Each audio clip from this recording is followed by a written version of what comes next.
మోజీరామ్, మస్తురామ్, మేనత్రామ్, క్రిందట సంవత్సరం మీకిచ్చిన గోధుమ సంచులు ఇప్పుడు నాకు అవసరం వచ్చాయి. ఇప్పుడు కొంతమంది వాటిని మంచి ధరకు కొనడానికి వచ్చారు. మీరు వాటిని తీసుకురాగలరా? ఓహో, ఇప్పుడు నేనేం చేయాలి? చాలా రోజులైపోయింది. అవి నేను ఎక్కడ పెట్టాను? గుర్తొచ్చింది, గోడౌన్లోనే ఉంచేశాను కదా.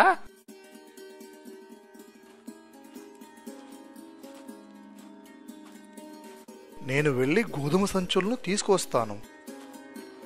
నేను ఈ రోజే 100 సంచులు కొని నాన్నగారికి ఇచ్చేస్తాను.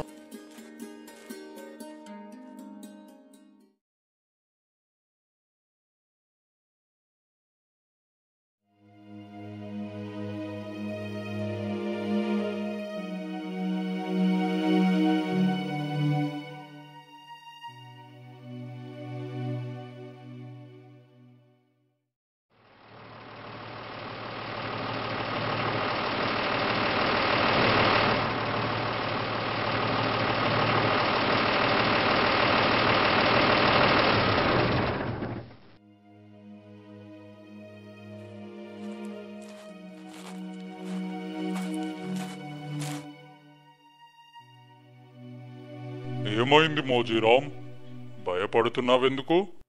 అన్ని గోధుమలను ఎలుకలు, క్రిమికీటకాలు తినేశాయి. తేమ వలన కూడా పాడైపోయాయి. నేను వాటిని జాగ్రత్తగా చూసుకోలేకపోయాను. మన్నించండి నాన్నగారు.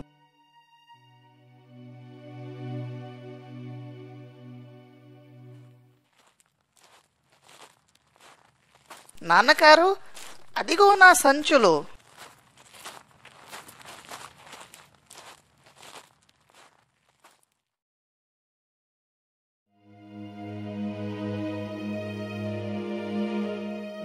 ఏమైంది? చాలా తక్కువగా ఉన్నాయే, మిగిలినవి ఏమైపోయాయి? క్షమించండి నాన్నగారు, మీరవి నాకిచ్చిన రోజే వాటిని అమ్మి ఆ డబ్బు లాకర్లో పెట్టాను. కానీ అదే డబ్బుకు ఈరోజు కొందామని మార్కెట్ వెళ్తే ఇన్నే వచ్చాయి. ధరలెంత పెరిగిపోయాయో. అందుకే అందులో సగం మాత్రమే కొనగలిగాను. నన్ను మన్నించండి నాన్నగారు.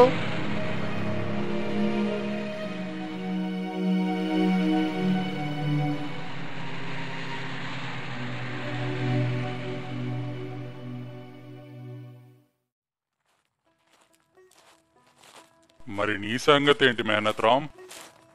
నాన్నగారు, బయట ఒక లారీ నిండా గోధుమ బస్తాలు బజారులో అమ్మటానికి తయారుగా ఉంచాను. ఇంతకుముందు ఒక లారీ బస్తాలు అమ్మాను. ఇదిగో ఆ డబ్బు. మీరిచ్చిన గోధుమలతోనే ఇది వచ్చింది. ఇదంతా మీదే. చాలా సంతోషము నాయనా.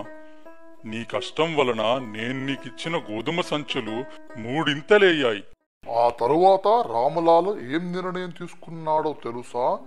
తన వ్యాపార బాధ్యతలన్నీ మెహనతరాంకు అప్పచెప్పి నిశ్చింతంగా ఉన్నాడు. చాలా మంచి నిర్ణయం. ఎందుకంటే చిన్నవాడు తెలివితో పాటు కష్టపడే గుణం ఉన్నవాడు. మరి అవును అమన్, ఇది నిజంగా జరిగిన కథ కాబట్టి అదెవరో అని నీకు కుతూహలంగా ఉంది కదా. చెప్పు తాత, నాకతను తెలుసా? అవును, నువ్వు అతన్ని కలిసావు కూడా. అతనే మన గ్రామ పెద్ద, గ్రామానికి సర్పంచ్ మిస్టర్ మెహనత్ రామ్. అవునవును, అతని వల్లనే కదా మన గ్రామం ముందుకు వెళ్తుంది.